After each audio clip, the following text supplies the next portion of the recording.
Bueno, vamos a comenzar. Ya a esta altura tuvieron un primer encuentro en sus comisiones de prácticos con las tres docentes. Avanzaron trabajando sobre los adelantos que nosotros hicimos en la primera clase respecto a la unidad 1, ¿sí? Y también comenzaron a trabajar sobre las consignas del práctico y las características que éste tiene para realizar, ¿verdad? Respecto a lo que trabajaron cada uno con sus docentes en las comisiones, ¿hay alguna consulta que deban hacer? También considerando que hasta el momento ya deben haberse encontrado con el material de lectura y que respecto a lo que nosotros desarrollamos en la primera clase, ustedes pudieron contrastar con la lectura que realizaron. Quizás en este momento surgen algunas dudas en relación a lo que nosotros presentamos en la primera clase, o no. Dudas, preguntas, comentarios, ejemplos, algo que se le venga a la cabeza después de haber leído. No sé hasta dónde llegaron. La ficha del contexto de surgimiento era fundamental que se lea. Además eran 4 hojitas, ¿verdad? También tenían el texto de Bauman, el texto de Bourdieu, el texto de Mills y el de Duvet, ¿sí? Son 4 textos de autores específicos para la unidad 1 que abordan la mirada sociológica, principalmente, y un texto que complementa esta mirada sociológica, que es el del contexto histórico de surgimiento, ¿sí? Que nos ayuda justamente a contextualizar respecto a las características históricas, políticas, económicas de la época, que dieron lugar a una situación en ese escenario de la sociedad europea de aquellos siglos que hacen que se entienda como necesaria, ¿no?, el surgimiento de una disciplina como esta y en sí los aportes que se solicita, digamos, a la sociología en el hecho principalmente del cambio de un modo de producción a otro. O sea, la base para poder entender el pasaje de un modelo de sociedad a otra, la base está puesta en el modo de producción. O sea, la base tiene que ver con lo económico, ¿sí? Porque a partir de ahí, ustedes recordarán ahora, ya con un poco más de lectura, que pasamos de una sociedad de subsistencia de modo agrícola a una sociedad capitalista, ¿no? Y este modo de producción, esta modificación, trae consigo una serie de cambios a nivel de organización de las familias, a nivel de funcionamiento de esa sociedad, lo que provoca las migraciones respecto al escenario urbano de esas sociedades, qué pasa con los grupos que se trasladan, cómo son recibidos en esos nuevos lugares, cómo quedan disgregadas las familias en el campo, ¿no? Entonces, fíjense en que a partir de ahí comenzamos a ver toda una modificación en cuanto a la organización social, el funcionamiento, los modos de consumo, ¿sí? La forma en que avanza y se incrementa la población. Esto trae también la necesidad de modificaciones a nivel urbanístico. Entonces, todos estos cambios, perdón, esperamos un minuto.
Bueno, seguimos.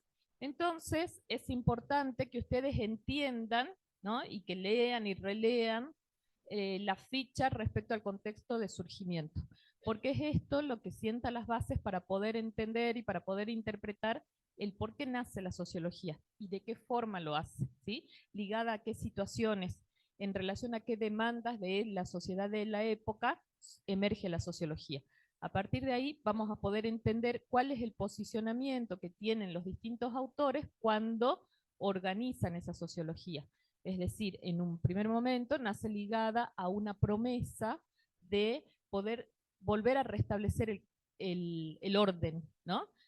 Tengamos en cuenta que dijimos que en esa época se entendía, o esta sociedad se visualizaba como caótica, como en crisis. Por lo tanto, habían grupos defensores del viejo orden que querían volver a esas situaciones, a esos modos de convivencia, a esos modos de producción. Y estaba por otro lado los grupos que defendían las nuevas ideas, la necesidad del conocimiento, del avance tecnológico, de la incorporación de los equipamientos, del uso de herramientas. Entonces había como dos formas de mirar la sociedad. En ese sentido, la sociología nace con esta promesa de poder dar respuestas a el entendimiento de lo que estaba pasando, ¿no? Una respuesta que no era posible desde otras disciplinas como la antropología, la historia y demás, ¿sí? Nosotros vamos a empezar ahora mirando 5 minutitos de un segmento de una película, ustedes deben conocer todos, para luego conversar acerca de cómo este pedacito que vamos a ver nos ayuda a comprender muchas de las características que estamos mencionando acerca de los cambios sociales. Y también es un segmento que vamos a retomar después en la unidad 2 cuando hablemos de trabajo desde el marxismo, ¿sí? Así que prestemos atención porque tiene como muchos datos a sacar.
Atención, capataz.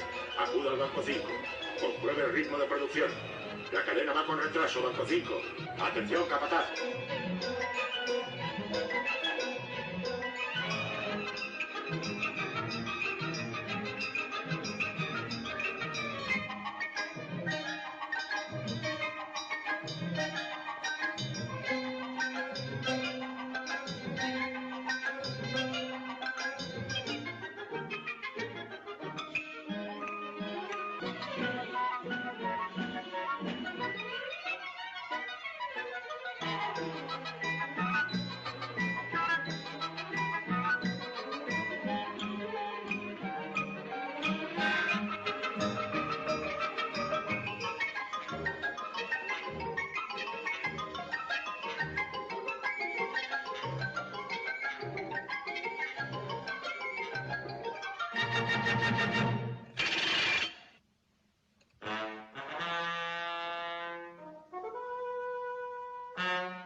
Mac, sección 5, aumente velocidad a 4.7.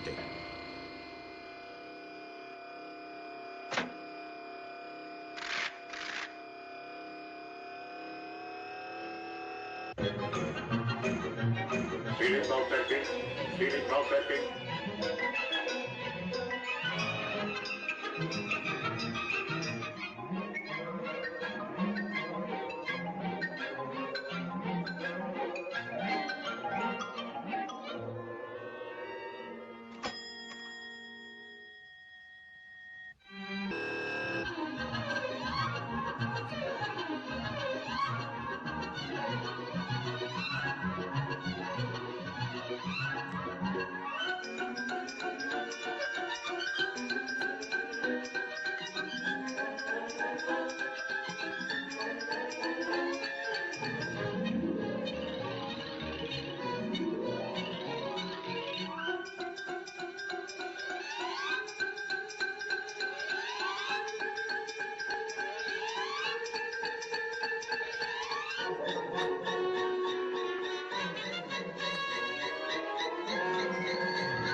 Bueno,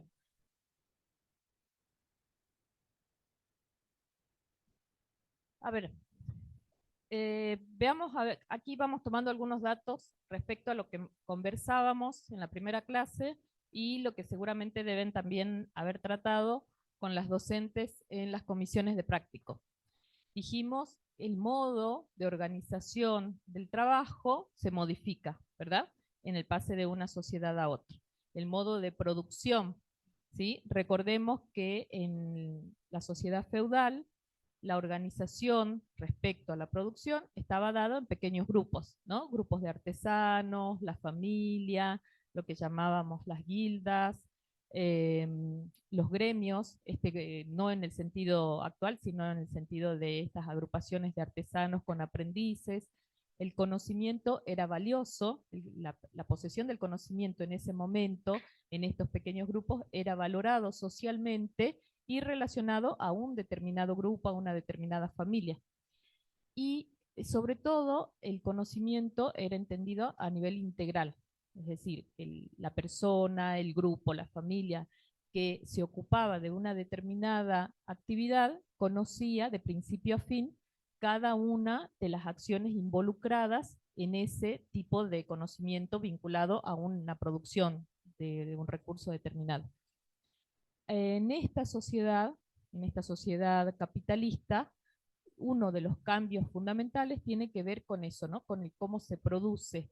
Entonces pasamos de este modelo a uno en el cual se produce la división social del trabajo. Esto que vemos acá de manera cómica, ¿no? Cómo cada quien tiene un conocimiento y una función específica dentro de esa cadena de producción, ¿sí? Entonces, a ver, para que vayamos relacionando, ¿qué pudieron ver en cuanto al segmento este que vimos recién? ¿Con qué lo asocian? Explotación, dicen por acá, la compañera, bien, sí. Cadena de producción, sí. Explotación laboral, bien. Alienación, bien. Trabajo en serie, sí.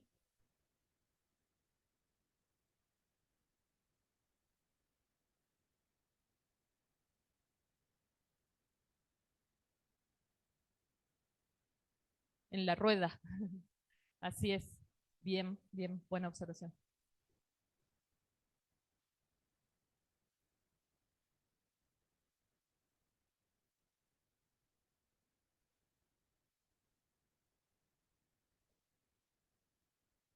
Bien, la formación para una función específica. Bien, bueno, fíjense que estas funciones, que como dicen ustedes, son específicas, que tienen que ver con una tarea, con la actividad dentro de una cadena de producción, requieren de un determinado conocimiento, ¿no?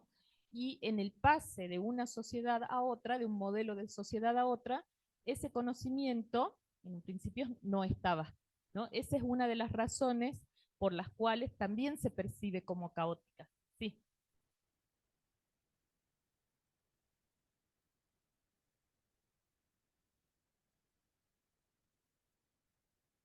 Bien, acá la compañera dice que el hombre es considerado como una herramienta más, es considerado como un objeto dentro de esa cadena.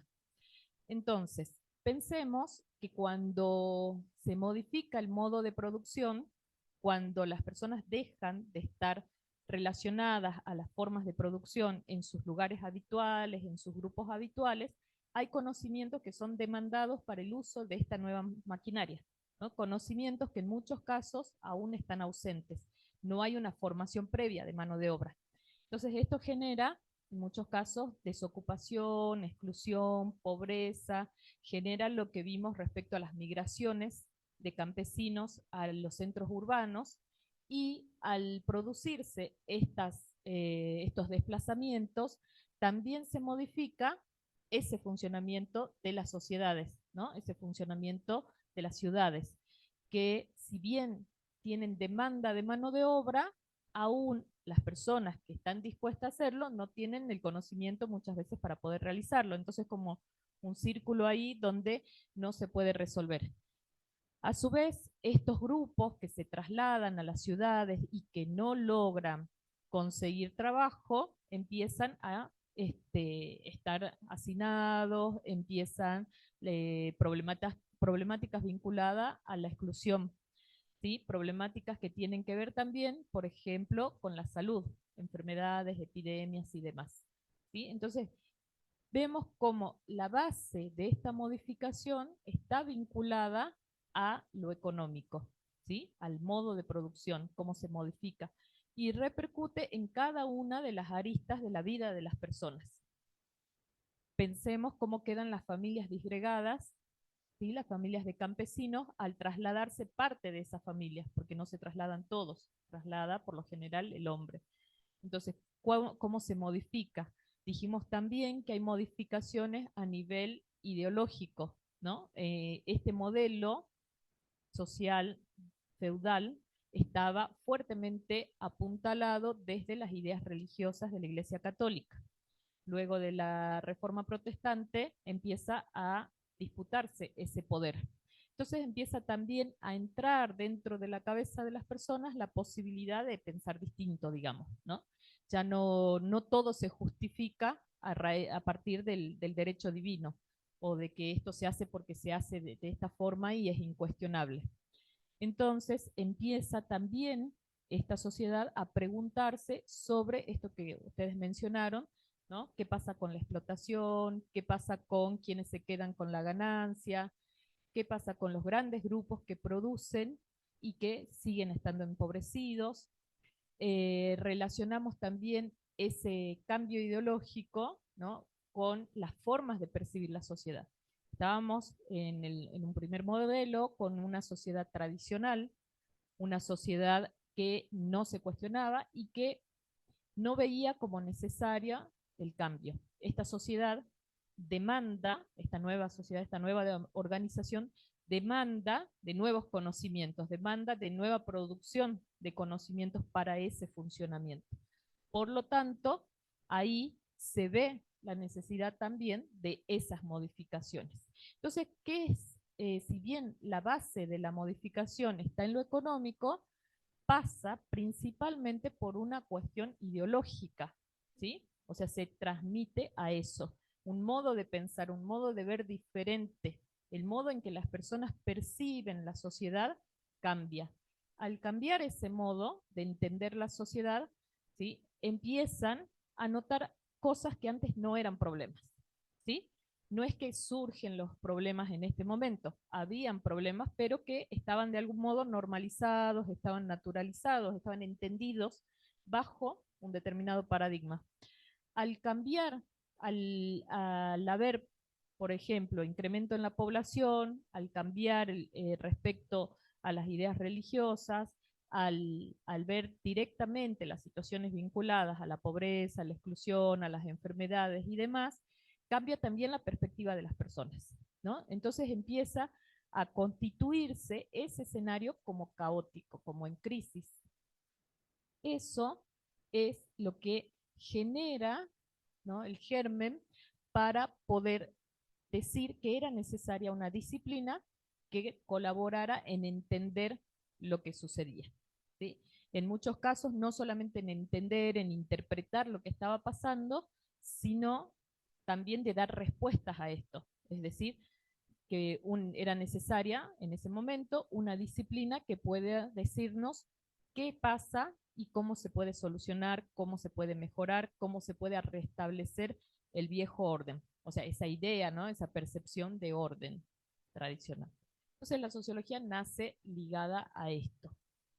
En esta sociedad capitalista, que ya comienza a verse el germen de esta sociedad capitalista, de la posibilidad del individualismo principalmente, pensemos cómo era el funcionamiento en el modelo anterior, ¿no? Tenía que ver, por ejemplo, con estas ideas del bien común, de lo colectivo.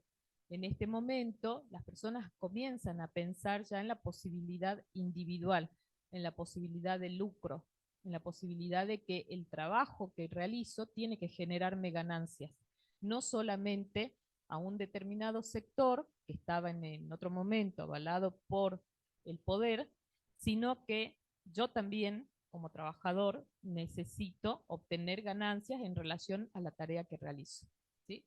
Entonces, desde ese lugar es que empieza a cuestionarse todo el funcionamiento social. Desde ese lugar es que vemos como necesaria la disciplina en sí, la sociología. Nosotros avanzamos en el primer encuentro. Sí.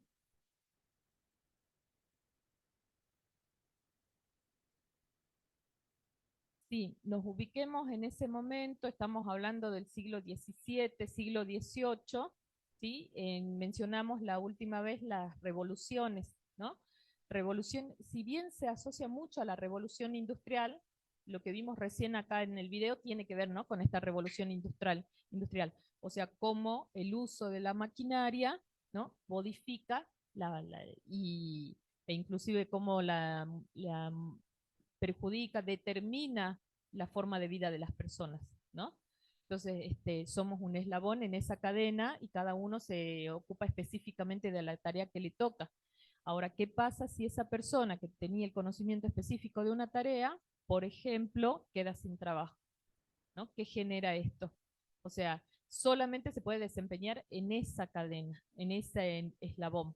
¿O qué pasa si en esa cadena alguien, por ejemplo, no produce del modo que debiera ser? ¿Cómo repercute en el resto? Entonces ahí estamos hablando de que en esta revolución industrial que se asocia también al nacimiento de la sociología, estas revoluciones, estas guerras, estos conflictos tienen que ver con una cuestión política. No es solamente lo bélico, digamos, no es solamente el cambio a nivel industrial o no es solamente el conflicto a nivel social, sino que tiene que ver con revoluciones políticas. Es decir, a raíz de toda la percepción que había sobre el funcionamiento de esa sociedad, de estos cambios, empieza a demandarse, por ejemplo, sobre determinados derechos. Creo que hablamos en la primera clase sobre las máximas de la Revolución Francesa. Bueno, estas revoluciones justamente están vinculadas a poder poner sobre la mesa la necesidad de determinados derechos. Derechos que en otros momentos no eran sentidos como tal, ¿no es cierto? Uno entiende que es necesario luchar por un determinado derecho cuando está ausente. O sea, yo no voy a cortar la calle afuera diciendo que quiero tomar agua y que tengo el derecho al acceso al agua, porque ya de hecho lo tengo, ¿no? Entonces, el derecho, la demanda por un derecho, por más que esté establecido, se hace sentir cuando no está siendo cumplido, ¿no? Entonces, en este caso, estas revoluciones políticas tienen que ver con la demanda de derechos, es decir, del pedido de las personas respecto al incumplimiento de ciertos derechos, por ejemplo, la explotación laboral. Entonces, esta situación la relacionamos también con las revoluciones, con los conflictos bélicos, con lo que pasaba, con el imperialismo de los países europeos, por ejemplo. Fíjense en que si nosotros empezamos a mencionar datos, todo está vinculado, ¿sí? ¿Qué pasaba en ese momento con la expansión territorial a nivel mundial de los países europeos? Empezando por España, por Portugal, Francia, Inglaterra. Hay ahí una necesidad también de dar respuesta a la demanda de mano de obra barata, ¿no? Una necesidad de dar respuesta a, dijimos que hay más población, más producción, entonces se necesita también más explotación laboral. Por eso es que empiezan a expandirse territorialmente también, ¿sí? Entonces, la idea es que podamos comprender en esta primera parte este escenario, vamos, a nivel global, ¿sí? Teniendo en cuenta cada una de las características.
Sí, sí, sí, sí, es así, es así. O sea, fíjense que en la base de esas modificaciones está la cuestión económica, ¿no? El poder pasa por quienes tienen los medios de producción en determinado momento.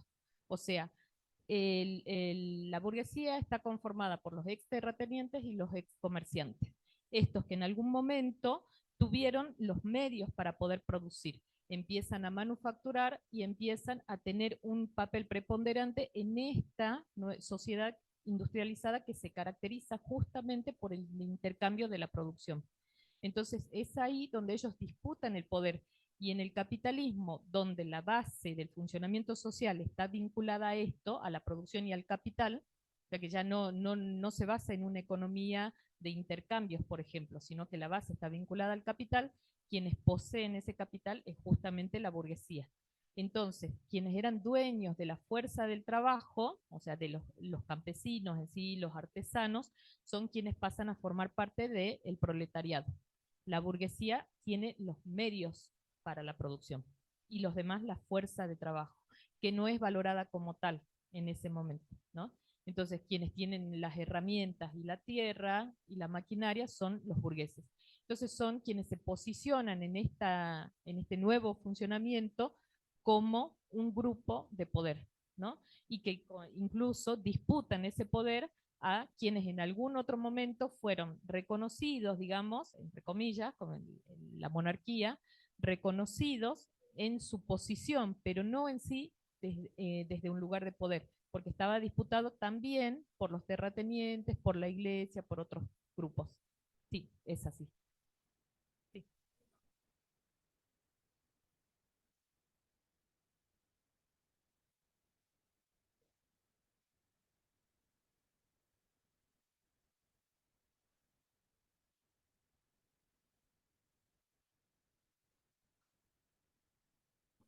Podríamos denominarse como una revolución burguesa, ¿no es cierto? Y trazando ese paralelismo, yo considero de que la Revolución de Mayo de 1810, en vez de llamarse una Revolución de Mayo, sería una revolución masónica en todo caso, por influencia que tuvo en aquellos años, no la corona británica, sino las ideas nuevas que habían surgido en ese momento. Un simple aporte nada más.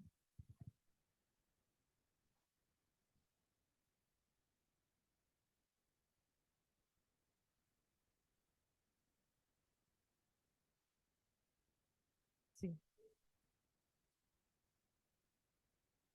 Fijémonos que estas revoluciones, el compañero recién mencionó una, y estamos hablando también, acá estamos ya en el siglo XIX, pero desde el siglo XVII, el siglo XVIII, ¿no? Existen revoluciones en distintos lugares. Estas revoluciones, que son políticas y que están vinculadas a la demanda de derechos, nacen, en primer lugar, como decíamos, relacionadas a los cambios en este tipo de sociedades y los intercambios económicos principalmente, ¿no? Tienen sobre la base esto y se constituyen luego en revoluciones políticas, ¿sí? Que tienen cada una determinados tipos de demanda, las máximas de cada una de las revoluciones. Bueno, entonces, hasta acá la idea es que podamos ir entendiendo cómo es el escenario, cómo se compone de distintas aristas para poder hacernos una idea de qué pasaba con el funcionamiento de la sociedad de la época y cómo la sociología viene a dar respuestas a esto, ¿sí? Esto es lo que ustedes fueron trabajando en el práctico, ¿verdad? Empezaron a retomar las ideas de lo que nosotros trabajamos en la primera clase para empezar a desarrollar el práctico, ¿sí? Entonces, vamos a mirar también cómo inicia y cómo vamos recortando el campo de estudio de la sociología, ¿sí? O sea, ¿de qué se ocupa la sociología? En la primera clase vimos Bauman y May, ¿verdad?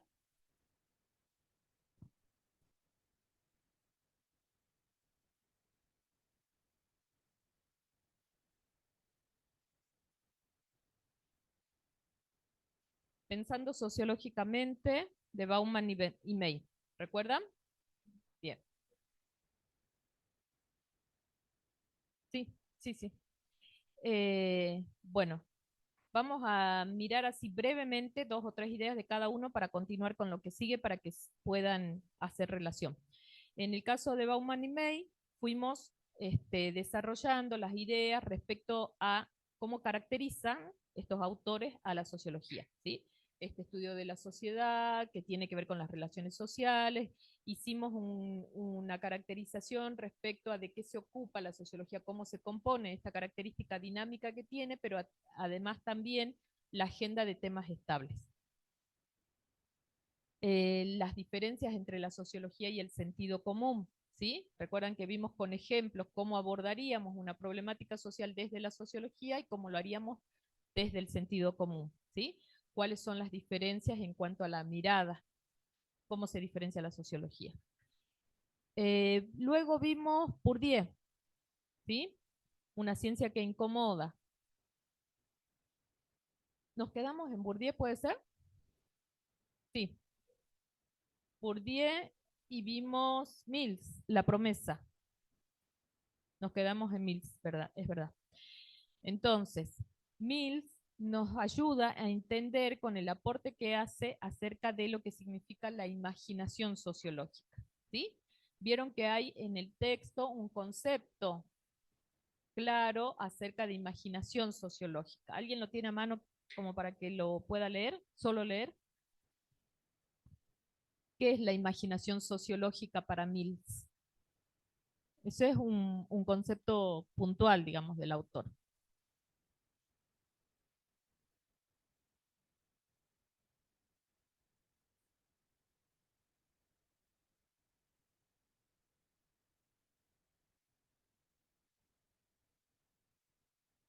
Bien, repito lo que dice, aporta acá el compañero respecto de Mills y la imaginación sociológica. Dice que es la capacidad del sociólogo para relacionar la biografía y la historia en un contexto determinado. Hablamos sobre esto, ¿recuerdan? La mirada sociológica se ocupa de enmarcar una determinada problemática, una determinada acción social en una relación de dependencia más amplia, ¿sí? Es decir, que la biografía, cuando hablamos de la biografía, estamos hablando de una persona, ¿verdad? La biografía y la historia, ¿no es cierto? Por ejemplo, decíamos, lo que nos sucede aparentemente de manera individual, lo que vivimos de manera individual, no tiene que ver únicamente con lo que a mí me pasa, ¿no? Sino que está vinculado a toda una serie de cuestiones que tienen que ver con la época, que tienen que ver, decíamos, el ejemplo de un corte de ruta, por ejemplo, ¿no? Yo estoy viajando y de pronto no puedo llegar a trabajar porque hay un corte de ruta. Y esto no tiene que ver con algo que a mí individualmente me afecte, solo a mí, y porque yo estaba pasando por ese lugar y me sucedió a mí. Nosotros si empezamos a hacer un análisis más amplio de eso, vamos a poder entender que esto tiene que ver con una situación, por ejemplo, de demanda de derechos por parte de un sector que tiene que salir a la calle para poder visualizar su problemática, la falta de respuestas desde el Estado, la falta de políticas públicas en relación a esto, o sea, toda una serie de cuestiones que están vinculadas a esa situación.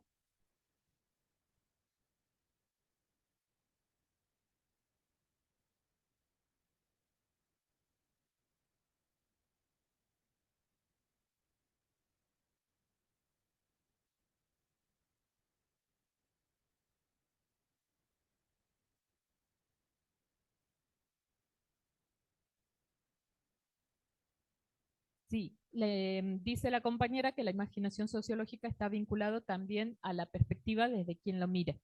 Fíjense en que tanto Mills como Bourdieu hablan del posicionamiento, ¿no? O sea, ¿cuál es el posicionamiento que tiene quien hace sociología? O sea, cómo atraviesan las subjetividades en relación al objeto que estamos estudiando, ¿no es cierto? Que si bien el estudio sociológico se caracteriza por la racionalidad, ¿no? Por la búsqueda de la objetividad, pero en sus inicios no podemos decir que esto sea totalmente objetivo, porque desde el momento en que yo decido hacer un análisis sociológico, por ejemplo, acerca de la legalización del aborto, ¿no? tiene que ver con una historia personal mía que me llevó a construir como necesario trabajar este tema y no otro. De hecho, la elección de una determinada problemática ya está atravesada por la subjetividad y que no pasa solamente por mi historia a nivel personal, o sea, por mi formación, por la familia en que crecí, por los lugares en los que estudié, por los grupos en los que me muevo, sino también por cuestiones contextuales más amplias, ¿no? O sea, yo me formé y tengo este modo de pensar porque en esta época son los textos a los que puedo acceder, ¿no es cierto? Por ejemplo, estos son los pensadores con los que me puedo conectar, estas son las aulas de clase a donde puedo estudiar, ¿no? Entonces, en ese sentido, ahí es donde entendemos las redes de interdependencia mutua que dicen, ¿no? O el condicionamiento recíproco, que lo vimos también con Bauman, que lo vimos con Bourdieu, que lo estábamos viendo con Mills, ¿no? ¿Qué pasa con las acciones de las personas? ¿Cómo están condicionadas de manera recíproca? Porque formamos parte de un mundo que ya está en funcionamiento desde el momento en que nosotros llegamos. Entonces, ¿hasta dónde esa sociología es totalmente neutral? ¿No? Vimos el carácter de neutralidad de la sociología también. ¿Recuerdan? O sea, ¿hasta dónde podemos decir que la sociología es neutral? Consideremos también que los estudios sociológicos, los estudios de distinto tipo, están enmarcados institucionalmente, están enmarcados por un enfoque determinado, inclusive en algunos casos uno presenta, o sea, un estudio para obtener una beca, ¿sí? Para que sean financiados por algún organismo, por alguna fundación, presenta para un concurso, y ante los lugares que uno presenta, esos organismos también tienen reglas de funcionamiento. Entonces, por ejemplo, se establecen ya de entrada ejes temáticos para la presentación de un determinado estudio, ¿no? Entonces, no porque a mí se me ocurra investigar, hacer un análisis sociológico sobre el aborto, voy a poder hacerlo, porque a lo mejor al momento de postularme son 5 los ejes y no tienen nada que ver con esto. Entonces, hay formas en las que se va delineando el modo de producción del conocimiento y que están vinculadas a una época determinada. De hecho, nosotros a nivel nacional, a nivel jurisdiccional, a nivel institucional, tenemos ciertos determinantes que nos dicen, por ejemplo, cuáles son los ejes prioritarios. Nosotros nos encontramos actualmente en esta carrera donde hay un plan de estudios que marca cuáles son los contenidos mínimos a ser enseñados y aprendidos en cada una de las materias. ¿Sí? ¿Qué significa esto? Que por más que yo dé sociología en distintos lugares, que tenga ya una perspectiva propia acerca de cómo trabajarla, no puedo yo decidir libremente acerca de qué es lo que voy a enseñar, ¿no? Ni siquiera de cómo lo voy a enseñar, porque existe ya una base de contenidos mínimos a ser respetados, ¿sí? De ahí en más yo puedo por ahí ampliarlos un poco, quizás darle una impronta propia, pero tengo que respetar esto. Entonces, esto nos marca cómo existe un perfil de egresado también. En algunos años veremos que no es lo mismo el título y la formación de un estudiante de abogacía recibido en la UNJU que, no sé, en la Santiago del Estero, ¿no? Entonces, y a su vez no es esta una decisión meramente institucional, sino que está además atravesada por decisiones de política educativa a nivel nacional. O sea, para que la carrera se ponga en marcha, fue necesario obtener la acreditación a través de la CONEAU. Y la CONEAU nos establece cuáles son los parámetros que debemos cumplir para poder aprobarla. Entonces, desde ahí, esto tiene que ver también con un modelo de país, ¿sí? Si pensamos a dónde va el financiamiento, a qué áreas del conocimiento, no digo todo el financiamiento, pero dónde se pone mayor énfasis en un determinado momento histórico respecto a la educación, vamos a entender también esto, cómo se van configurando esos modelos, ¿sí? Por ejemplo, las becas Belgrano, que están principalmente destinadas a las ingenierías, tiene que ver con un modelo de país, ¿no? En este momento, a nivel nacional, se entiende que es necesario fortalecer estas áreas del conocimiento, ¿no? Tiene que ver con un modelo que también, si empezamos a analizarlo más en profundidad, también con un modelo de producción, un modelo de exportación, de intercambio y demás. Este año, por primera vez, se incluyó la filosofía dentro de las becas Belgrano, que es un cambio sumamente importante respecto a lo que venía haciendo, ¿no? Porque, y justamente la filosofía. Entonces, por ejemplo, ese puede ser un buen tema de análisis. A ver, ¿por qué se incorpora la filosofía? ¿O qué otras ciencias sociales hubiese sido importante? ¿Por qué esta y no otra, por ejemplo, ¿no?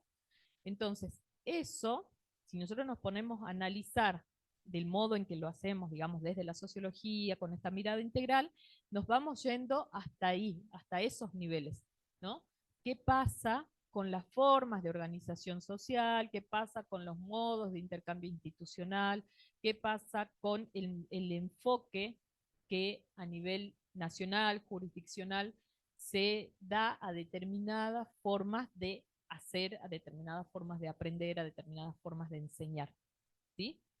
Entonces, estos cambios, estos condicionantes nos ayudan a entender de qué modo hacemos también sociología y hasta dónde tenemos, digamos, las posibilidades de hacerlo. O sea, por más que, por ejemplo, para presentar una tesis, una de las características de una tesis es que sea un trabajo original, ¿no? Que sea un aporte al conocimiento, un aporte novedoso al conocimiento, es muy difícil que nosotros actualmente podamos decir, bueno, mi tesis va a tener que ver con un tema puntual, porque seguramente el tema que nosotros se nos ocurra que vayamos a desarrollar, si googleamos, aparece, ¿no? Hoy en día, si googleamos, seguramente aparece como antecedentes un montón, ¿no? Entonces, ¿dónde queda la originalidad de lo que hacemos? Está vinculado a lo que Bauman y May hablaban acerca de la diferencia entre el sentido común y la disciplina. ¿Por qué? Porque la originalidad en esa producción puede estar dada por el recorte que hagamos en cuanto al objeto de estudio. Puede haber muchos estudios sociológicos acerca de la violencia de género, por ejemplo, pero no así, a lo mejor, un estudio sociológico sobre la violencia de género entre chicas y chicos de 15 a 18 en el ramal jujeño en esta época, ¿no? Entonces, desde ahí vamos a comprender ese tema en relación a toda una serie de aristas vinculadas a cuestiones de época, de cómo atraviesa el hecho de las formas de acceso o no al conocimiento, las redes sociales, las formas de vinculación, cómo se constituyen las familias, dónde están dispuestos sus lugares de trabajo, qué pasa con el trabajo precarizado en las fincas de la zona, o sea, toda una serie de aristas que nos van a permitir entender ese tema como un aporte al conocimiento y desde ese lugar va a tener originalidad, ¿sí? Entonces, cuando a veces pensamos en una tesis, pensamos como algo imposible, no es tan así. O sea, una de las cuestiones tiene que ver con esto, con el recorte del conocimiento, con el recorte del campo de estudio para producir conocimiento. ¿Se va entendiendo hasta acá? ¿Sí? Bueno. Ya tuvieron clases también de historia y de introducción. ¿Logran ver relaciones? ¿Sí? ¿Les sirve? Bueno, historia es mucho, ¿no? Tienen mucho material. Es bastante. ¿Qué están viendo en historia? ¿Cómo empezaron?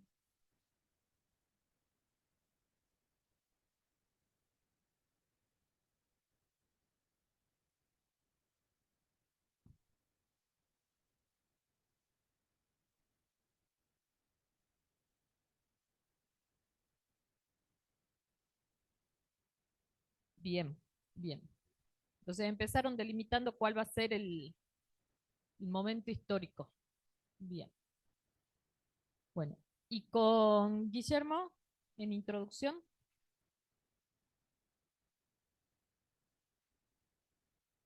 Tipos de conocimiento. Ajá. Bien. Bueno, entonces nos vamos complementando. Fíjense en que las 3 materias que ustedes tienen en este primer cuatrimestre tienen un carácter amplio, ¿sí? Las 3 se caracterizan por esto. Un desarrollo bastante complejo que les ayuda a sentar las bases de lo que luego se va a ir constituyendo en especificaciones. En el primer año, el plan de estudios está pensado de este modo, ¿no? De un carácter de disciplinas generalistas que les ayudan a comprender el escenario para después ir enmarcando ya lo que va a ser en algún momento, no sé, materias vinculadas directamente, qué sé yo, al derecho penal, por ejemplo, ¿no? Entonces, la primera parte troncal de la carrera les da las bases como para poder después comprender en la especificidad.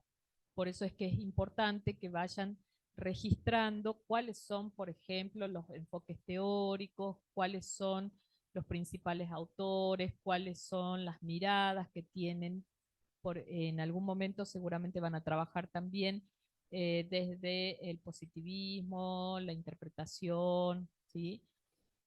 Entonces, para ir luego logrando entender cómo se relacionan los aportes del resto de cada una de las asignaturas que tienen en su plan de estudios. Bueno, ¿se entiende hasta acá? ¿Vamos bien? Cualquier cosa, ya saben, ¿no? Preguntan y, o si tienen ejemplos para ir relacionando, lo vamos mencionando.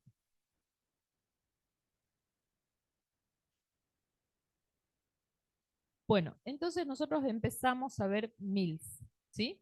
La distinción, esta idea de captar la historia y la biografía, la relación entre ambas, qué pasa con la persona, qué pasa con la acción social, cómo esta es enmarcada en un determinado contexto histórico. En este relato que hace Mill, él dice que hay que hacer una distinción entre las inquietudes personales y los problemas públicos. O sea, hay problemas que son estructurales, ¿no? Que tienen que ver con el modo de funcionamiento de una sociedad en un determinado momento. Y hay algunas incógnitas, algunos cuestionamientos que son individuales. Es decir, no porque a mí me preocupe qué es lo que está pasando con, no sé, la vida de un determinado insecto en la punta del cerro, en sí se constituye como una problemática relevante de ser abordada. Puede ser que esto, a medida de que pase el tiempo, sea sentido como una problemática, por ejemplo, ¿no? Como la necesidad de ser estudiado. Pero, por ejemplo, lo que hoy entendemos como un gran problema vinculado a la contaminación ambiental, seguramente hace unas décadas atrás no lo era y no me preocupaba a mí ir caminando por la calle y tirar un papel, por ejemplo, ¿no? Porque todavía no había llegado al punto de constituirse como una problemática social.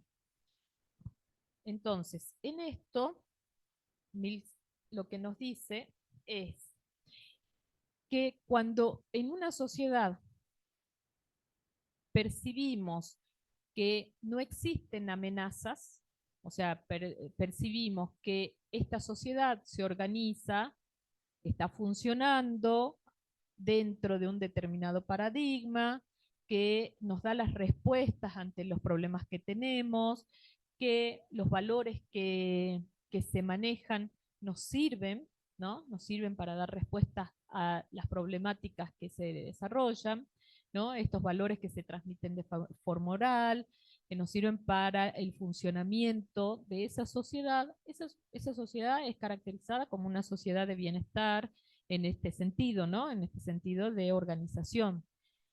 Cuando los valores se ven amenazados, esa sociedad empieza a percibirse como caótica, como en crisis. ¿Qué significa esto? Por ahí, quienes somos más grandes, a veces se escucha decir, los chicos de hoy no tienen valores. En realidad, no podría existir una sociedad sin valores, ¿no? Los chicos, de hecho, tienen valores. que son diferentes a los nuestros. Eso es otra cosa. O sea, tienen valores que probablemente no coincidan con los que nosotros, el mundo adulto, teníamos en su momento. Entonces, muchas veces decimos, no los tienen y se dejan de lado, pero en realidad lo que se está dejando de lado es indagar acerca de cuáles son estos nuevos valores, que son distintos, ¿no? Entonces hay un desconocimiento de los valores actuales. Sí los hay, pero se desconocen o no están sistematizados. Lo que durante mucho tiempo para nosotros funcionaron como valores claros, no sé, a ver, algún valor que se les ocurra que lo hayan escuchado constantemente por sus abuelos, padres y demás. Respeto, respeto a los mayores, sacrificio, ¿qué más? Honestidad. Bueno, estas ideas, por ejemplo, fueron reforzadas históricamente desde distintos lugares, ¿no? Con una propaganda, con la letra de una canción, con el consejo que nos daba una abuela, con lo que se conversaba en un determinado grupo, con lo que se premiaba, ¿no? En una sociedad como un valor. Esto se modifica actualmente. O sea, hay otras formas de organización, hay otras formas de intercambio y probablemente hay nuevos valores. Por ejemplo, yo por ahí lo noto mucho en las aulas, y comparo, cuando era estudiante, nosotros uno de los valores era, por ejemplo, hacer la tarea sola, no copiarnos, no copiar en las pruebas.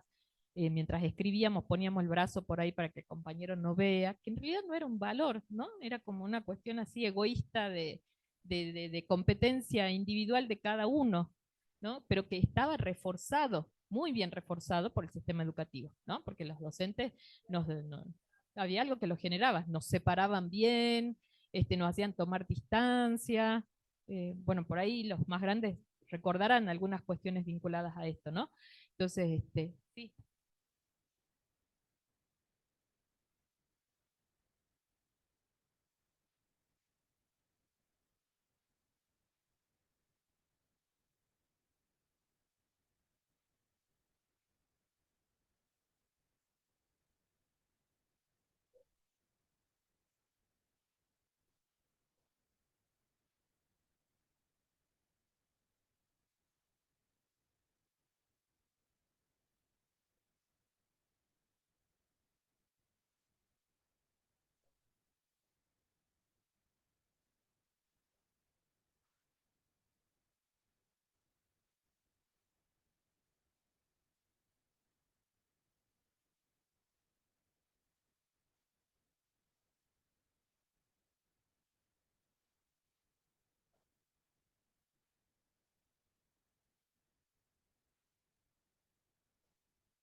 Gracias. Gracias. Fíjense en que estamos hablando en esto que decía el compañero sobre también un cambio de paradigma, ¿no? Del que los más viejos nos estamos resistiendo todavía. Pero es un cambio, porque nosotros venimos de una cuestión individual muy exacerbada, de decir yo me siento sola a estudiar, incluso estudiábamos por la noche para que nadie nos moleste, para que nadie nos interrumpa, nos amanecíamos ahí solas estudiando. Si me costaba mucho hacer un resumen, después yo no lo compartía. O sea, ¿por qué lo voy a compartir si yo lo hice y a mí me costó y el otro no? ¿No? Hoy las formas de producción del conocimiento son distintas. Si nosotros vemos a nuestros adolescentes hoy, comparten, o sea, si tienen que preparar algo, rápido arman un grupo de WhatsApp, se mandan los audios, el que pudo sacar la foto la manda ahí, le presta al otro, se preparan juntos, estudian juntos.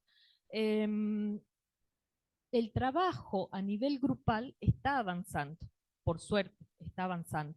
Nosotros venimos de esta lógica muy individualista, que además, como decía la compañera también, fue exacerbada por el sistema educativo. O sea, se condena, ¿no?, la producción grupal, se condena el hablar en clases, por ejemplo. O sea, ¿cómo pretendemos nosotros tener buenos profesionales que puedan desenvolverse, que puedan dar una buena clase o que puedan hacer lo que fuera dentro de su profesión, si se está negando la palabra, ¿no? Y durante mucho tiempo a nosotros se nos negó la palabra, no directamente, pero sí castigando el error. Por ejemplo, si uno quería hablar y nos dicen de mala manera o con un gesto o con lo que fuera, o sea, que está mal equivocarse, entonces ahí hay un serio problema de los profesionales que estamos formando, así estemos hablando del nivel que estemos hablando, ¿no?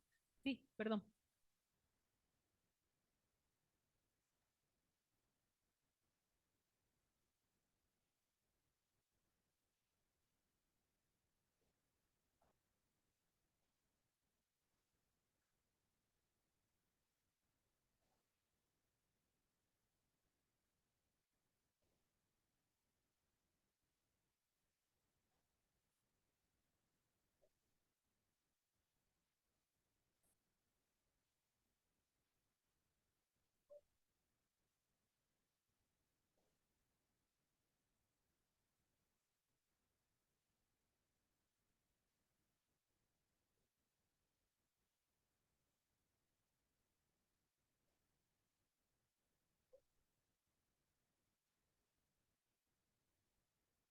Sí, seguramente, o sea, cada quien tiene capacidades en distintas áreas. O sea, y de hecho, ustedes van a cursar toda una serie de materias y no es que las 39 les va a ir excelente por más buenos estudiantes que sean, porque hay materias en las que uno se siente más cómodo, que les gusta y que se va a destacar más que en otras.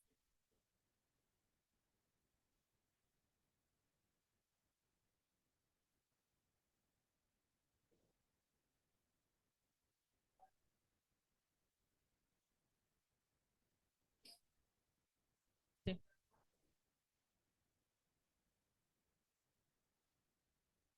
Sí, igual no se preocupe porque el trabajo grupal no lo va a salvar del parcial individual, del trabajo individual, de la... Sí, sí, sí.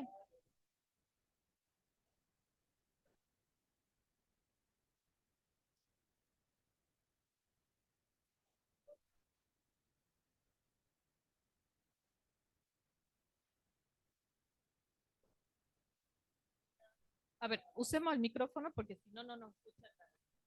Perdón. Se me surge esta comparación. Por ejemplo, eso que salieron, por ejemplo, a decir, bueno, vos que trabaja, que estudiás, que trabajas, por decirlo así, 1.000 pesos. Y yo que no trabajo y el gobierno me paga a mí un plan y gano lo mismo. ¿Viste que te igualó ya? O sea, además el otro tiene un auto y vos te rompe el lomo de 8 a 12 y de 2 a 6, ponele. ¿Me entendés? A eso voy yo. Y eso es lo que no sé, para mí igualar en grupo, eso no.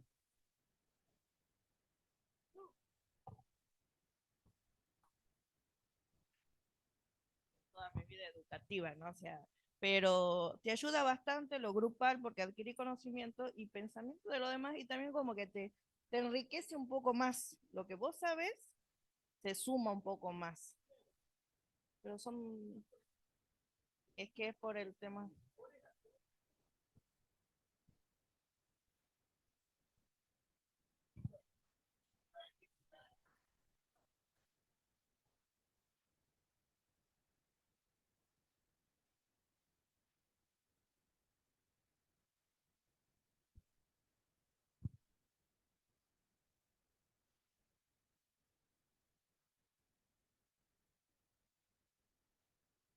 Yo considero que no está así, porque ahora se habla de capacidades distintas que tenemos cada persona.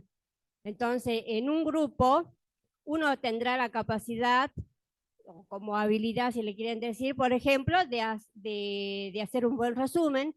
El otro tendrá la habilidad de hacer una buena, por ejemplo, un escrito, escribir o para exponer, Entonces ahí se está compensando. No es que se iguala, sino que se está distribuyendo las habilidades de ese grupo.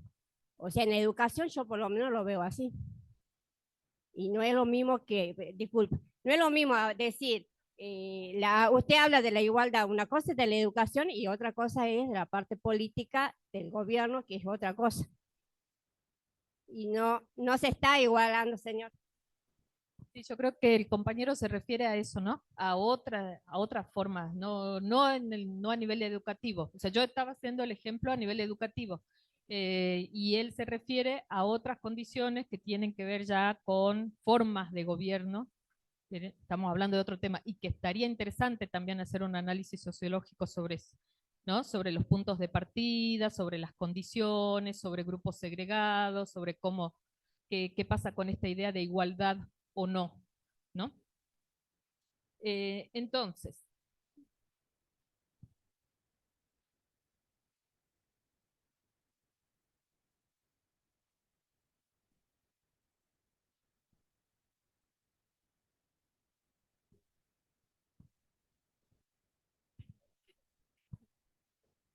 bueno, él decía que el compañero tiene una posición tomada, ¿verdad?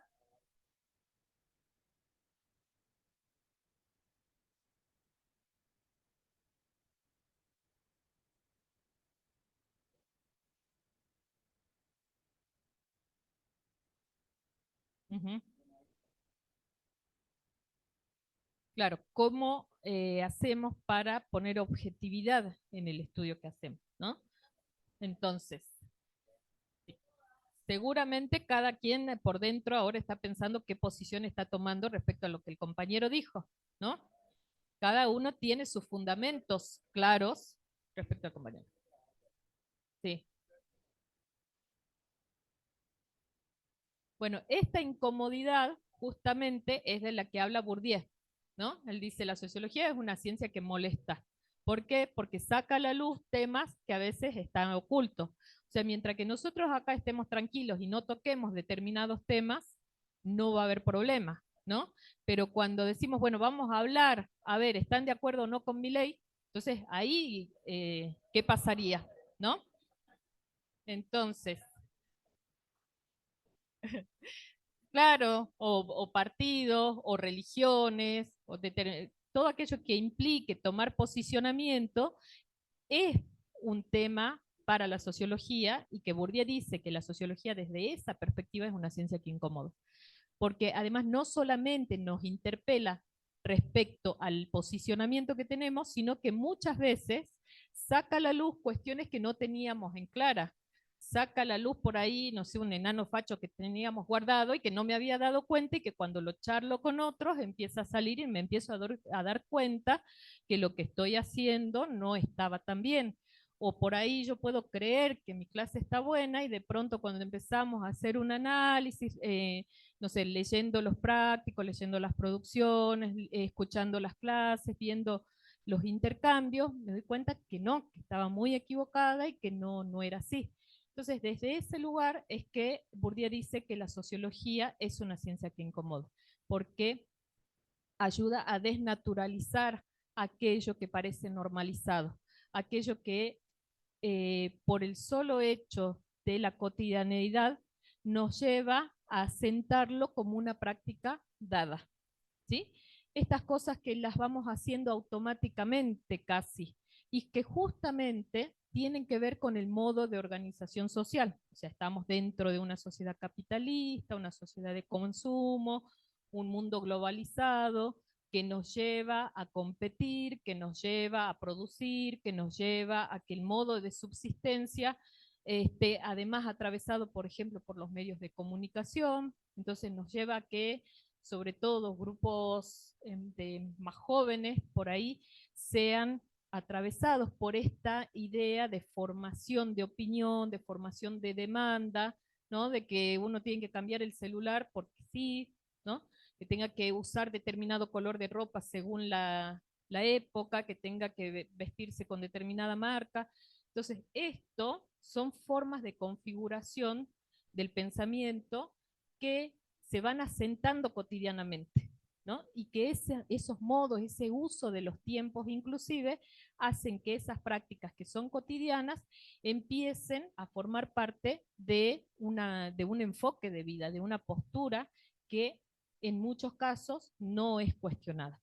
Sería buenísimo que charlando por ahí acá grupalmente sobre alguno de estos temas pueda surgir algo que nos lleve, no digo a modificar porque no es tan fácil, pero por lo menos a irnos pensando y decir, creo que lo que dijo la compañera en algún momento es interesante, por lo menos, ¿no? Que nos mueva un poquito el pensamiento. Entonces, ¿qué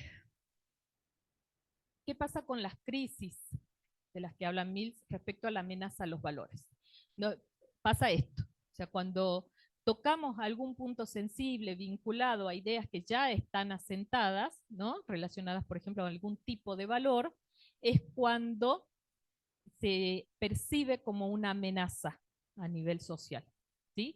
Cuando alguien sale en un medio de comunicación, ¿no? Relacionando algún tema determinado, estábamos hablando de ejemplos que tenían que ver con el campo educativo, ¿no?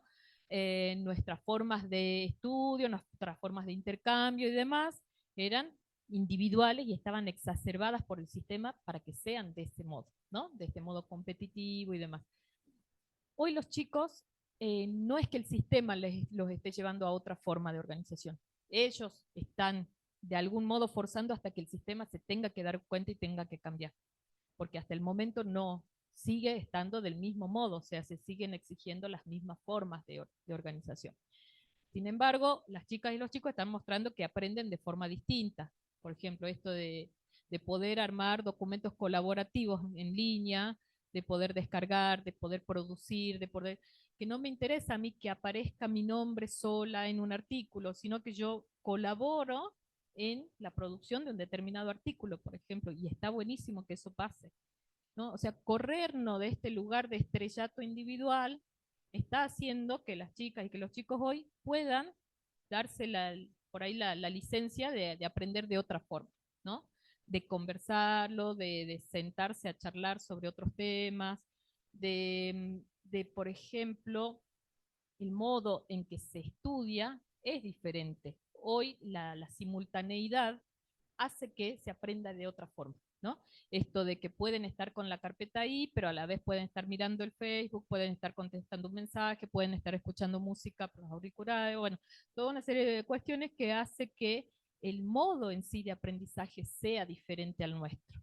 Entonces, por ahí como mamás nos pasa de que entramos y cuando sabemos que rinde al otro día y lo vemos con los auriculares, lo vemos con el celular todo y decimos, nos entra la locura porque nuestro modo de aprender sería estar como loco ahí subrayando una copia, ¿no? Y que capaz que está escuchando audios de lo que grabó o de un tutorial o de una cosa y está estudiando, ¿no? Porque la forma de aprender es distinta.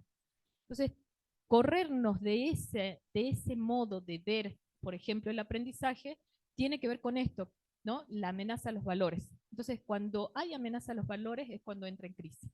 Por eso también es que la respuesta hoy de muchos docentes en secundaria está siendo esta, ¿no? Está siendo en algunos casos acertadas y en otros casos bastante equivocadas cuando se castiga de distintas formas, ¿no? Esto cuando se silencia, cuando pretendemos que 30 personas que vienen totalmente distintas, con una historia diferente, todas me respondan de la misma forma, todas me lean la misma definición, todos hayan podido aprender y que todos hayan podido además escribirlo del mismo modo en un práctico, ¿no? Cuando en realidad cada quien tiene, o sea, esto no, los estilos de aprendizaje no es algo que se descubra hoy. Cada uno de nosotros es consciente de cómo aprende. O sea, algunos adaptados a lo concreto, otros con los colores, otros con... Bueno, y esto en la escuela, por la forma de organización del sistema, no tiene mucho lugar. De hecho, por ejemplo, si hablamos de pruebas estandarizadas, a nivel país se evalúa a todos los chicos y todas las chicas de quinto año, lengua y matemática, con la misma prueba. Entonces, ¿qué pasa? Y con la misma prueba además con consignas elaboradas por un grupo de personas que son técnicos sentados en un escritorio, donde no participan por lo general docentes, ni padres, ni alumnos, ni nada. Entonces, ¿qué pasaría? O sea, de hecho, por ejemplo, acá en la provincia no podríamos evaluar del mismo modo. No puede, seguramente los conocimientos que construye una chica en La Puna no son los mismos que lo que hace un chico de la misma edad en San Salvador o en el Ramal, ¿no? Porque el contexto es diferente. Entonces, pretender que una prueba estandarizada nos dé una realidad de acerca de lo que está pasando a nivel país en cuanto a niveles de conocimiento es un dato bastante alejado. Que es un dato que si lo analizamos a nivel sociológico tiene que ver en realidad con otros tipos de objetivos, ¿no? O sea, los resultados nos sirven luego para avalar determinadas acciones, por lo general, ¿no? Pueden ser buenas acciones, porque podemos decir, tenemos estos datos y necesitamos tomar acción en relación a la formación docente, por ejemplo. O pueden ser también formas de avalar luego decisiones para que en la opinión pública empiece a circular que tenemos muy bajos niveles, que esto pasa porque los docentes hacen paro, que esto pasa porque no saben, porque no se preparan, porque no se capacitan, porque no van nunca a clases, esto pasa porque los padres no acompañan, entonces se responsabiliza al estudiante y a su familia, o al estudiante y al docente, ¿no? Entonces, quedan ausentes ahí otras, otras, otras grandes grupos que tienen que ver, por ejemplo, con las políticas educativas, con el financiamiento del Estado, cómo está, cuál es no sé, el estado de los edificios, qué pasa con las bibliotecas escolares, qué pasa con los comedores, qué pasa con la construcción de edificios en determinados lugares, o sea, hay toda una serie de cuestiones que quedan afuera.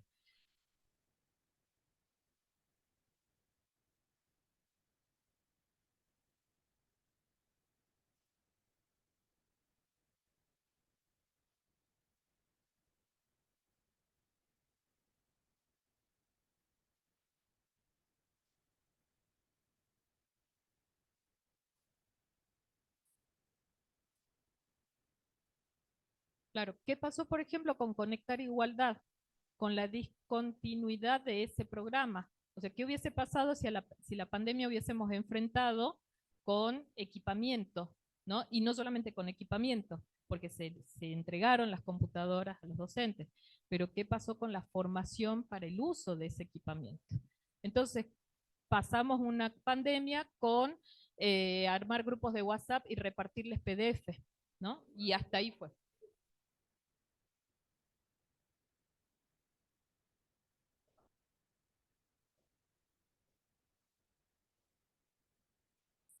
Y rápido.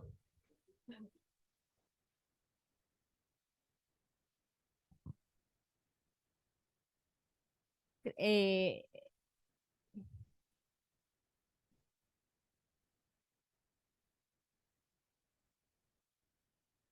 claro.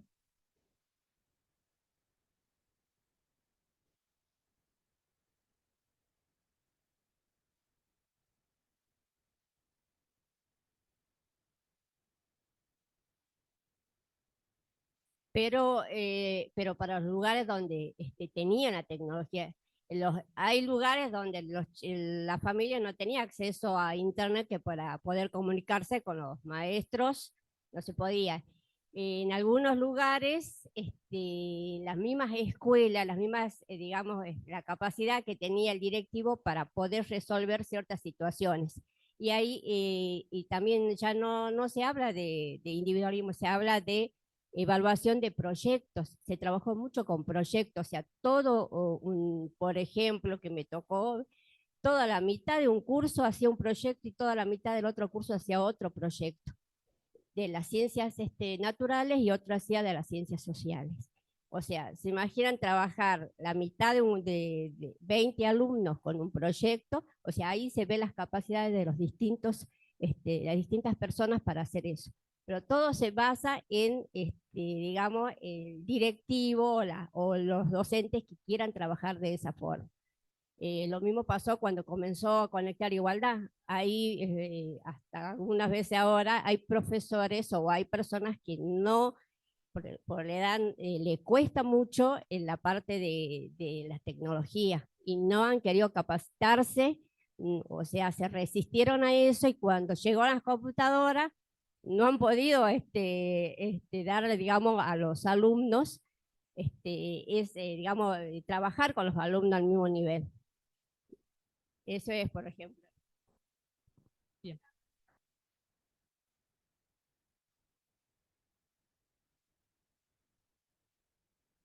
Sí, sí, sí, sí. Bueno, fíjense cómo en este caso la discusión está pasando por el uso de un recurso, ¿no?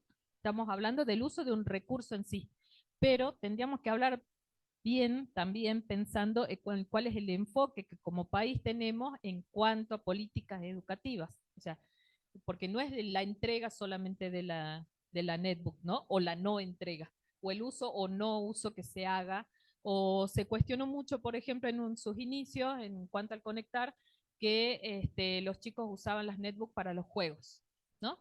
Ahora, pensemos en una cuestión corriendo un poquito lo específicamente educativo y pensemos en lo social.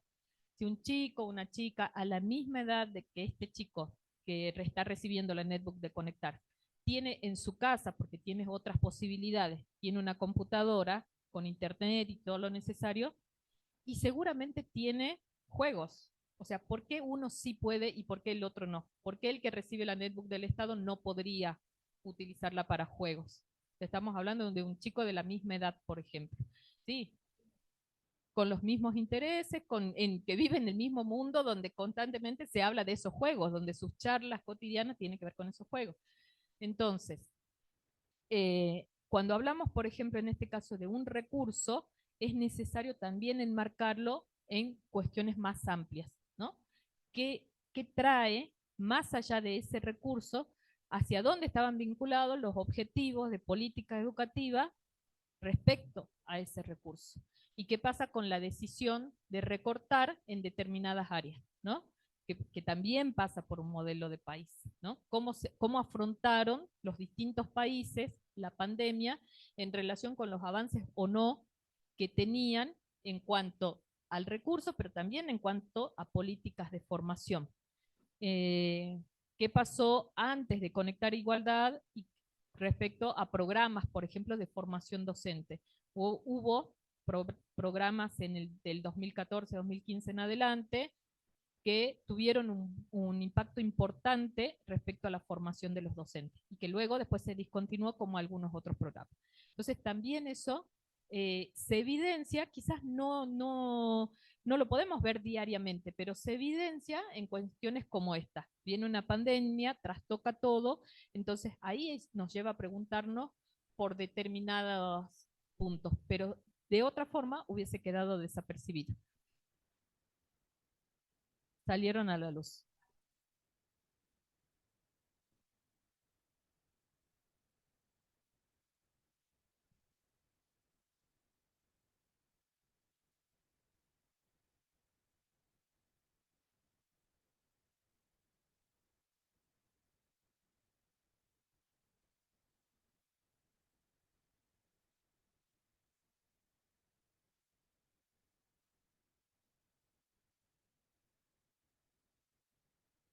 Claro. Sí, sí, sí, sí, sí. Podríamos pensar también en esta capacitación si es responsabilidad individual del docente o si forma parte de las garantías del Estado en cuanto a la formación docente, ¿no? ¿Por qué? Porque lo que actualmente pasa es que se fortalece el mercado en cuanto a la compra hoy sabemos que se compran certificados, que está vinculado al puntaje, está vinculado a una competencia desleal, porque aquel que ya está trabajando tiene la posibilidad de acceder, de comprar, y el que no, no puede hacerlo porque todavía no tiene puntaje, no está trabajando, o sea, es un círculo bastante perverso en ese sentido. Entonces, ¿qué pasa con las políticas educativas a nivel de Estado de formación docente? ¿En qué momentos? O sea, estos recortes, por ejemplo, históricos, son los que nos permiten hacer sociología. Entonces, hacer un análisis comparativo respecto a políticas educativas en la Argentina en un determinado periodo histórico. ¿Sí?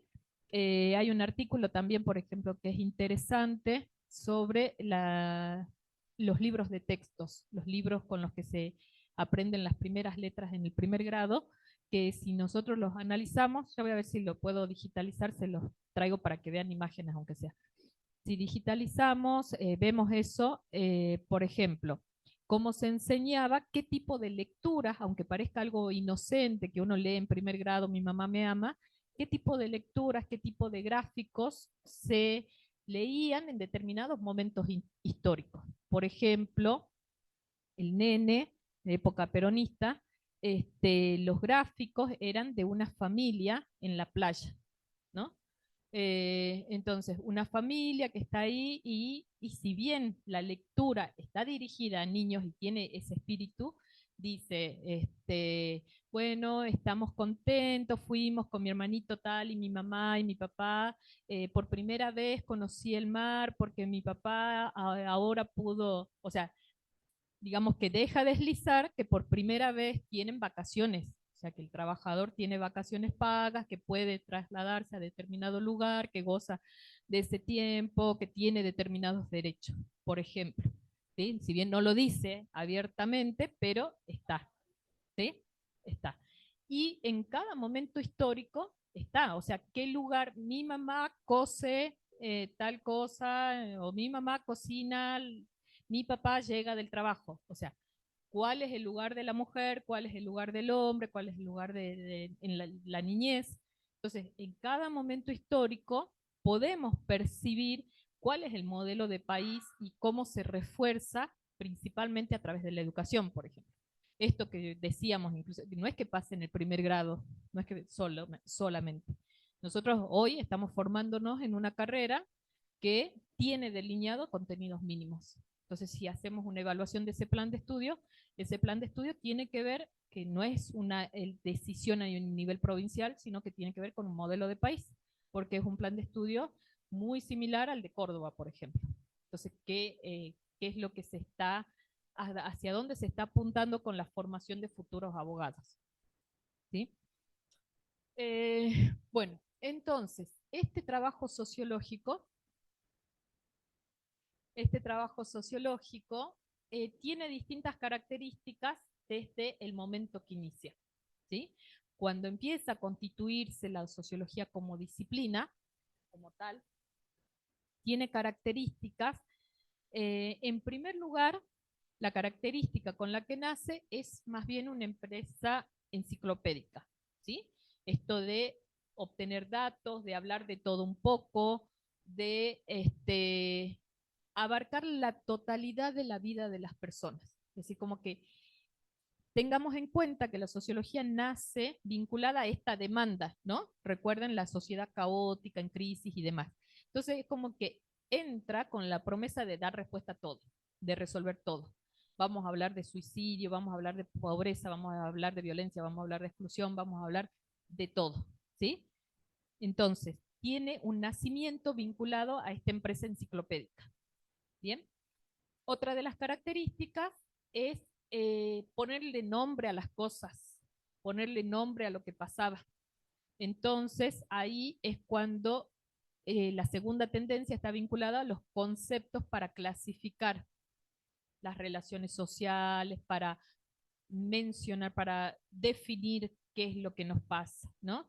Hay conceptos claros desde la sociología que tienen que ver que si hablamos de actores sociales, si hablamos de acción social, si hablamos de hábitos, si hablamos de las reglas del método sociológico, o sea, nace con ese espíritu que también lo podemos entender como vinculado a las ciencias duras. O sea, cuáles eran las ciencias que en ese momento de nacimiento estaban entendidas, o sea, estaban comprendidas dentro de lo que se denominaba ciencia, ¿no? Las ciencias duras, las que utilizaban métodos, las que utilizaban reglas, las que utilizaban el método científico principalmente.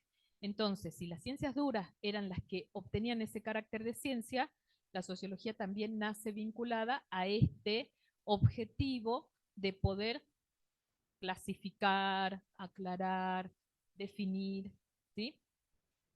Las relaciones sociales, la visión respecto al funcionamiento de esa estructura social. Y otra tendencia en este surgimiento de la sociología está vinculada a la actitud empírica. Cuando hablamos de lo empírico, ¿a qué nos estamos refiriendo? A la experiencia, aquello que podemos captar a través de los sentidos, ¿verdad? Aquello que podemos ver, medir, cuantificar, oír, ¿sí?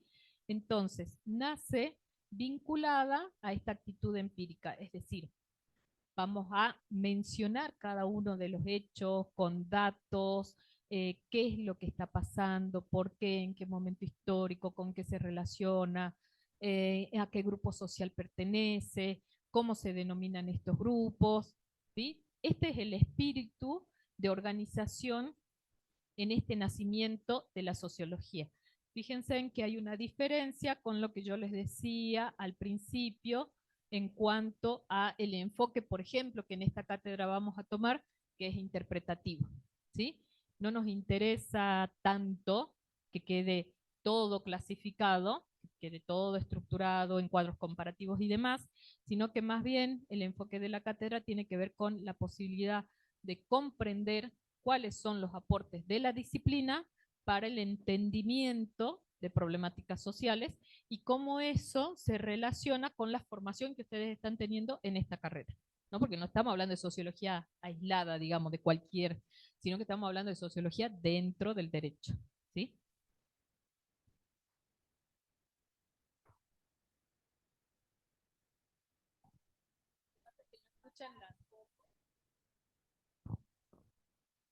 Perdón, o sea que tendríamos que ver que dentro de la sociología lo que nos lleva es a igualar una situación. Por ejemplo, hablamos de pobreza y no de clases sociales, sino de pobreza. Cuando hablamos de pobreza estructural, como yo le decía una vez a un empresario, mientras haya una persona pobre, tenemos que hablar de una pobreza estructural. Así tengamos un empresario que tenga mucha plata, digamos. Estamos hablando de una pobreza estructural dentro de lo que podría ser nuestra provincia. Para decir que somos ricos, no tiene que haber un solo pobre.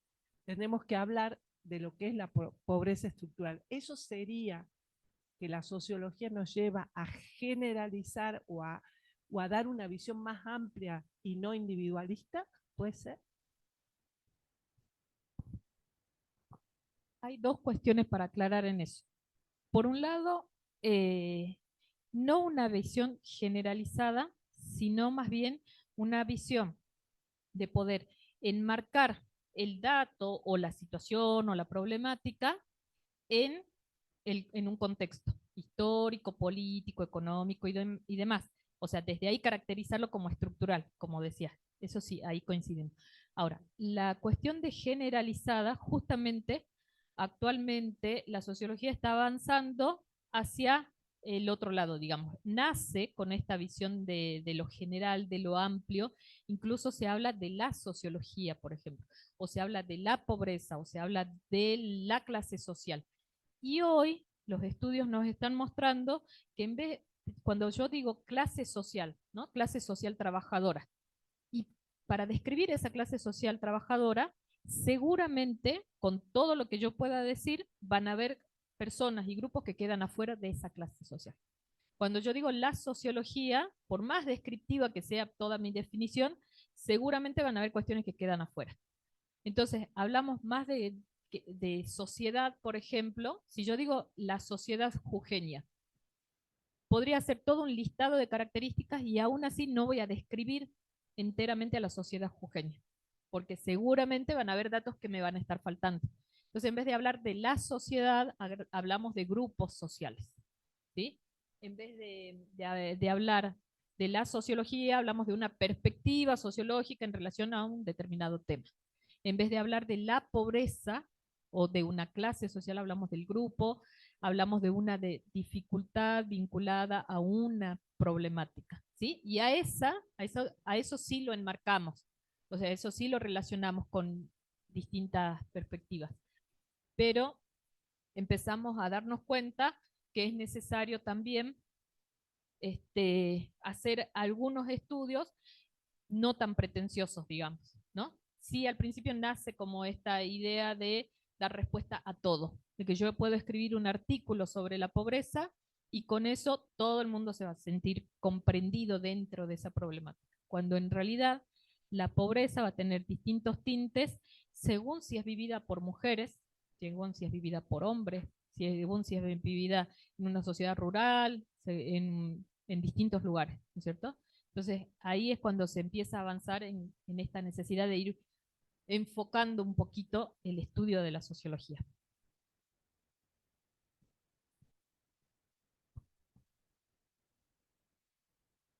Sí, no sé si la palabra incompatible, pero la idea es poder avanzar desde el estudio de una problemática, desde una acción, y desde ahí la mirada tendría que ser integral, eso sí.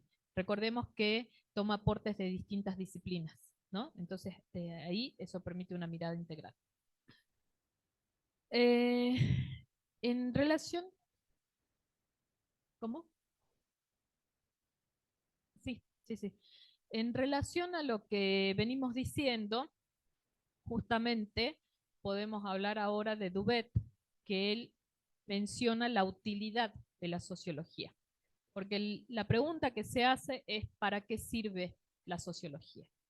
Recordemos que Bourdieu decía, ¿no?, que no podíamos preguntarnos para qué sirve la sociología, porque decía que si nos estamos preguntando por eso, ya la estamos poniendo al servicio del poder, ya estamos diciendo que tiene que servir para algo, y en realidad no serviría a los fines utilitarios, digamos, ¿no? No es que tiene que dar respuesta a los fines utilitarios y dar cuenta de que sirve para tal o cual cosa, ¿sí?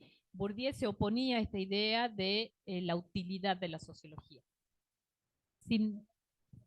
Claro. Sin embargo, Dubet habla de la utilidad, ¿sí? ¿Para qué sirve la sociología? Y dice que la sociología nos ayuda a revelar la distancia entre las representaciones y las realidades. Él dice que la utilidad está acá, o sea, las representaciones y las realidades, es decir, qué es lo que está pasando y el modo en que percibimos lo que está pasando. Esto que hablábamos hace rato, de que cada uno va a tener posicionamientos distintos si hablamos de un tema puntual, ¿no? Si es un tema que nos genere cierta movilización, porque cada uno tiene un posicionamiento, entonces, ¿qué pasa con la realidad, con lo que pasa y con la forma en que estamos percibiendo esa realidad, la forma en la que estamos representando esa realidad? Entonces dice que la sociología ayuda a develar esa distancia. Es decir, que si un artículo, un titular en un noticiero, en un diario, dice que, no sé, que en Jujuy hay que la problemática en Jujuy actual es el flagelo con el consumo de alcohol, ¿no? Y que esto afecta distintas aristas de la vida de las personas. O sea, eso en sí mismo, que incluso puede ser luego asentado, avalado por otros cuasi estudios científicos que van a decir, bueno, que ahí también eso se relaciona con el rendimiento escolar, que eso se relaciona con la violencia. Puedo sacar un hecho aislado de violencia y relacionarlo a este tema. Puedo también agregar, no sé, algunas disposiciones normativas en cuanto a la venta de alcohol. Puede haber toda una serie de hechos que refuercen eso que en algún momento es un titular y que a lo mejor puede llegar a instalarse como una idea que ayude en que quizás no solamente nosotros, sino desde el resto del país se perciba como que la sociedad jujeña es alcohólica, ¿no? Entonces, dice, la sociología sirve para poder establecer la diferencia entre la realidad y las representaciones acerca de esa realidad. Cuando yo tomo una problemática que tranquilamente puede ser una problemática que haya sido instalada por medios de comunicación, pero cuando yo la tomo y hago realmente un análisis desde la sociología sobre esa problemática, es posible que llegue a una conclusión muy distinta de lo que actualmente se esté afirmando, ¿sí? Entonces, ahí él dice que la utilidad tiene que ver con esto, ¿no? Con la distancia entre las representaciones y las realidades, entre lo banal y lo que realmente tiene asidero científico. Dubet hace un recorrido a lo largo de algunos momentos históricos en cuanto a las características que tiene la sociología y la forma en que se va instalando en la sociedad, ¿sí? Acá ya estamos hablando a nivel país. Dice que en los años 60 se instala en el ámbito científico, es decir, en el ámbito académico. Empieza a notarse la importancia de que sea incluida en los planes de estudios, por ejemplo, ¿no? Hasta el momento no era considerada como necesaria. Hoy, por ejemplo, creo que está casi en todas las carreras, en el primer año, si tomamos los planes de estudios de distintas carreras de sociales, en el primer año tienen sociología, filosofía o disciplinas vinculadas a esto, ¿sí? Entonces, en ese momento, en los 60, empieza a insertarse en el ámbito académico, empieza a abordarse el tema acerca de la necesidad de que sea incorporada la disciplina en el ámbito académico, ¿sí? Empieza a conversarse sobre los aportes que puede realizar. En los 70 dice que hay 3 concepciones, o sea, sobre cuáles serían los aportes que puede hacer la sociología, ¿sí? Por un lado, esto que ya lo habíamos mencionado, desenmascarar las formas de poder. Es decir, qué es lo que sucede atrás de las decisiones que se toman, atrás de las acciones, atrás de una campaña política, atrás de lo que nos venden los medios de comunicación, ¿sí? Desenmascarar las cuestiones de poder. Una segunda concepción está vinculada a incrementar la racionalidad, es decir, este objetivo de poder contribuir a la producción de conocimiento, ¿sí? Es decir, a partir de los estudios sociológicos que puedo realizar, se produce nuevo conocimiento y ese conocimiento es acotado a una problemática determinada, ¿sí? Esa es otra de las posibles utilidades en esta época. Y la tercera, elevar la conciencia de los actores sociales. Esto de sacar a la luz, como decía Bourdieu, ¿no? De poner sobre la mesa problemáticas que a lo mejor pasan desapercibidas. Si la sociología actúa como una disciplina que denuncia, ¿no? Que dice no estamos tan bien, que dice el bajo rendimiento escolar no está relacionado únicamente a ese chico que es el culpable, que es un vago y que no estudia, sino que tiene que ver con otras cuestiones de política educativa, de vivienda, de salud y demás. Entonces empieza a poner sobre la mesa ciertos temas y desde ahí puede instalarse como un medio para que a nivel social se aborden determinados temas, ¿sí? Entonces, eso tiene que ver con una tercera concepción. En los 80, la sociología es como que empieza, acá estamos hablando todavía limitada al ámbito académico, ¿no es cierto? Estamos hablando de comunidades científicas. En los 80, la sociología empieza a salir a la calle, empieza a presentar algunos temas clásicos, empieza a vender, digamos. Cuando empieza a abordar, por ejemplo, la constitución de las familias, los distintos tipos de familia, la religión, la política, el trabajo, la educación, ¿no? Entonces, ahí es cuando empieza a tomarse como una herramienta para la comprensión de estos temas. Es cuando, por ejemplo, en esa época empieza a salir mucho, está en boga la sociología de la educación, ¿no? Porque muestra que no basta con las explicaciones que se venían dando acerca de el funcionamiento del sistema educativo, ¿no? Que las explicaciones que se venían dando respecto al fracaso escolar, respecto a la formación de docentes, respecto a el modo de vinculación de los estudiantes en el aula, no alcanzaba con la pedagogía, no alcanzaba con la psicología, ¿sí? Entonces, la sociología empieza a realizar aportes para poder comprender qué es lo que sucede en esa época, ¿no? ¿Qué es lo que sucede respecto a un problema puntual que a lo mejor a veces queda solamente entendido a nivel estadístico, ¿no?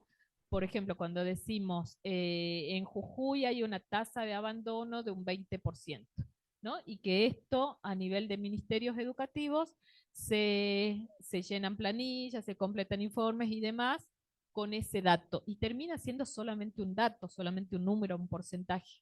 Entonces, ahí es cuando la sociología puede dar respuestas respecto a que, de qué estamos hablando cuando decimos tasa de abandono, ¿no? Estamos hablando de un grupo de la población importante, o sea, lo traduzcamos al número, ¿cuántos son? ¿Cuántos de ellos son hombres y mujeres? ¿Qué edades tienen? ¿En qué edad dejaron de estudiar? ¿No? Porque estamos hablando de tasa de abandono.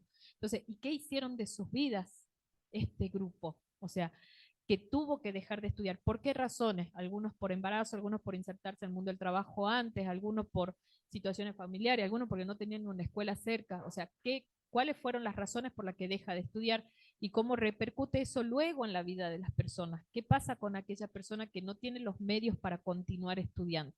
Nadie se va de la escuela porque quiera irse. O sea, no creo que un chico de 13 años diga, yo hoy me voy porque no tengo ganas y no vuelvo. O sea, hay una serie de situaciones a nivel de sistema que excluyen a la persona, que expulsan a la persona, que la responsabilidad termina quedando en modo individual, pero que en realidad tiene que ver con una cuestión social. Entonces, es en los 80 cuando la sociología empieza a ocuparse de estas problemáticas sociales vinculadas a las migraciones, a las minorías, a la ciencia, en el medio ambiente y demás. Entonces empieza a tener repercusión más amplia a través de medios de comunicación, a través de producción de textos, empiezan a recobrar, a tener sentido algunos nombres, empiezan a destacarse algunos sociólogos, ¿sí? Y en la actualidad, dice Dubet, la sociología es útil cuando es crítica, cuando aconseja, cuando crea conocimiento. ¿Qué significa esto? Fíjense que el autor, bueno, acá está bastante resumido, pero el autor va haciendo un recorrido sobre el modo en que la sociología es percibida como útil, o sea, cómo percibimos como sociedad a la disciplina, ¿sí? ¿Dónde vemos la utilidad de la sociología? En un primer momento, quizás en esta mirada enciclopedista, ¿no? Es como que da respuesta a todo. En otro momento, porque empieza a poner nombre, nos facilita el entendimiento de las cosas al poder definir, ¿sí? En otro momento, estamos hablando de poder elevar la conciencia, es decir, la toma de conciencia sobre lo que nos está pasando.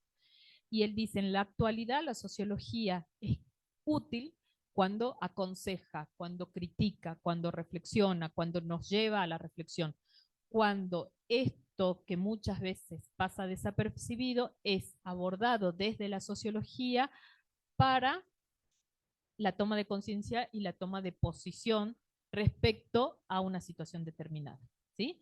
Esto de que a veces en los medios de comunicación se trabaja con eslogan, con palabras sueltas, con frases hechas. Hoy, por ejemplo, que se trabaja mucho desde lo visual, desde la imagen, que hace falta un video de 3 minutos para ser feliz y reírse y después deslizar y pasar a otro que nos habla de una cuestión grave, ¿no? Entonces, ¿qué pasa atrás de cómo abordamos ese tipo de información? ¿No? ¿Cómo abordamos ese tipo de problemáticas? Entonces, en la actualidad encontramos la utilidad cuando la sociología es crítica. Eso es lo que dice Dubet, ¿sí? Cuando nos lleva al pensamiento reflexivo. Sobre todo en la actualidad, sobre todo en los tiempos que corren, en esta sociedad de consumo que nos lleva de las narices, ¿no? En cuanto a lo que hay que hacer, digamos, en cuanto a lo que se impone, tiempos, a las formas. Nosotros vamos a ver una unidad vinculada a esto, al proceso de globalización, a la sociedad de consumo, las problemáticas vinculadas a la sociedad de consumo, segregación, exclusión, pobreza y todo lo demás. Vamos a ocuparnos de este tema.